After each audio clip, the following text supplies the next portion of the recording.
tous les matchs sont importants, mais celui-là particulièrement, c'est un match clé d'une saison. C'est un match qu'il faut gagner. Déjà, c'est un match qu'il faut jouer. Après, oui, c'est un match compliqué, difficile comme les autres, mais dans un contexte différent, parce que chaque match c'est différent. On joue contre le troisième, donc avec une victoire demain, on peut revenir à 3 points de Villefranche. Et s'il n'a pas un résultat positif, ils peuvent écarter de 9 points. Donc oui, c'est un match important, c'est un match qu'on doit prendre au sérieux, avec une belle équipe en face, des joueurs expérimentés. Donc oui, il faut être concentré. Ça fait 6 matchs que vous n'avez pas perdu en championnat, mais il faut concrétiser maintenant, quoi. De toute façon, à chaque match, il faut assumer en fait. Donc on est dans une bonne série. Maintenant, on a ce match à domicile, match important. Oui, il faut concrétiser. Et pour ça qu'on a bien travaillé, on a fait une semaine, les joueurs ils ont bien bossé. Donc voilà, on a envie de jouer demain pour aller chercher ces points, ces 3 points. Parce que même s'il y a cette série de matchs sans défaite, il n'y a encore pas assez de victoires, non? Vous êtes sur 4 nuls de victoires. C'est le projet, c'est la manière de faire. Déjà, on ne perd pas. Donc là, pour la confiance, petit à petit, on monte. On a eu un mois de septembre assez compliqué, où on a eu deux matchs nuls et deux défaites. Donc aujourd'hui, on est dans une bonne série. Et pour la confiance, de retrouver la confiance et de continuer de cette série, voilà, il a un match demain qui est à domicile. Et c'est bien de concrétiser ce match. Vous sentez que vos joueurs sont plus en confiance qu'il y a 2 mois ou qu'il y a quelques semaines? Bah oui, ah oui. Là, c'est une équipe qui est en train de prendre de forme. Les joueurs, ils sont confiants, ils s'y connaissent de plus en plus. Donc, ils connaissent le travail qui est en train de se mettre en place depuis le début. Donc, et la confiance, elle vient à chaque match.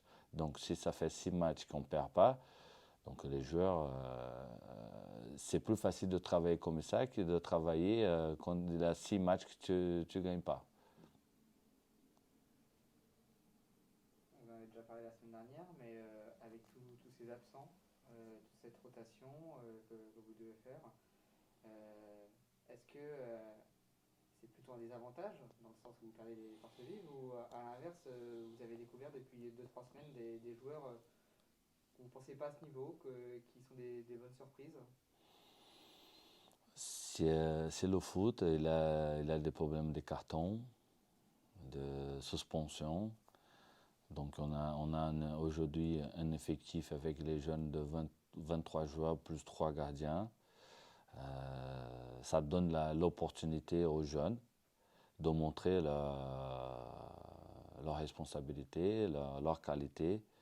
Donc, et c'est comme ça que ça marche le foot. À un moment donné, il faut lancer les jeunes. Le club travaille par rapport à ça. On a des bons jeunes.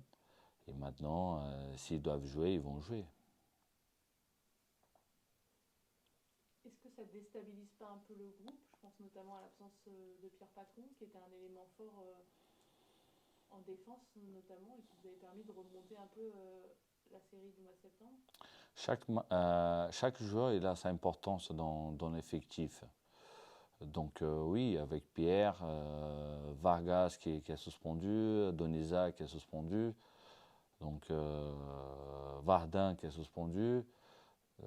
Oui, chaque joueur il a son point fort dans l'effectif. Ça fait du mal. Mais on a un groupe pour justement, pour que quand ça arrive comme ça, des joueurs suspendus, qui vont pouvoir jouer derrière et montrer leur qualité. Il y a un Chris aussi qui est suspendu. Hein, il est suspendu. Exactement, Ouais. c'est mon dernier match, donc je serai en tribune et c'est William qui sera sur le terrain. Est-ce qu'il y a un petit goût de revanche justement après ce match-là, même si l'adversaire n'est pas le même, mais est-ce qu'après cette série de suspension, il y a un petit goût de revanche, quoi? Non, il n'y a pas de revanche. Je pense que la suspension, elle est tombée. J'accepte, oui. Après, c'est à moi de faire les choses pour que ça n'arrive pas une autre fois. Donc, moi, j'essaie de carton rouge. J'assume, j'ai assumé. Maintenant, c'est à moi de gérer mes émotions. Comment on coach quand on est en tribune? Vous donnez tous les messages avant le match ou vous arrivez à communiquer pendant le match avec le staff sur le banc? Comment vous faites concrètement? Moi, je fais beaucoup confiance à William, mon adjoint. On discute beaucoup avant les matchs. Je donne tous les consignes. Et après, c'est à lui de gérer. Je le laisse travailler comme il faut. Donc dans le match, vous n'intervenez pas pendant le match, Non. vous n'allez pas lui faire passer des messages? Non, non, non. Les joueurs, ils savent déjà tout ce qu'on doit faire. Et après, c'est le ressenti. C'est le ressenti. William, il est au bord du terrain. C'est lui qui prend. Des fois, il doit prendre une décision et il va prendre. Est-ce que, pour finir sur ça, pour vous, c'est intéressant, au-delà de la sanction, là, de se retrouver en tribune, on voit aussi, et de ne pas intervenir directement, vous allez avoir une vue peut-être différente. Ça peut être un atout finalement de transformer ça en... Oui, je vais regarder le match de notre manière. Je verrai des choses qui normalement au bord de terrain, c'est compliqué de voir. Et après, pour corriger certaines choses, oui, ça peut être plus facile. D'autant plus qu'il y a d'autres sports, par exemple le rugby, où c'est la norme que l'entraîneur soit en hauteur. Peut-être pour cette raison-là aussi. Oui, moi je suis l'homme de terrain, donc ça fait mal de rester en tribune. Donc, mais si moi je dois choisir, je préfère rester au bord de terrain.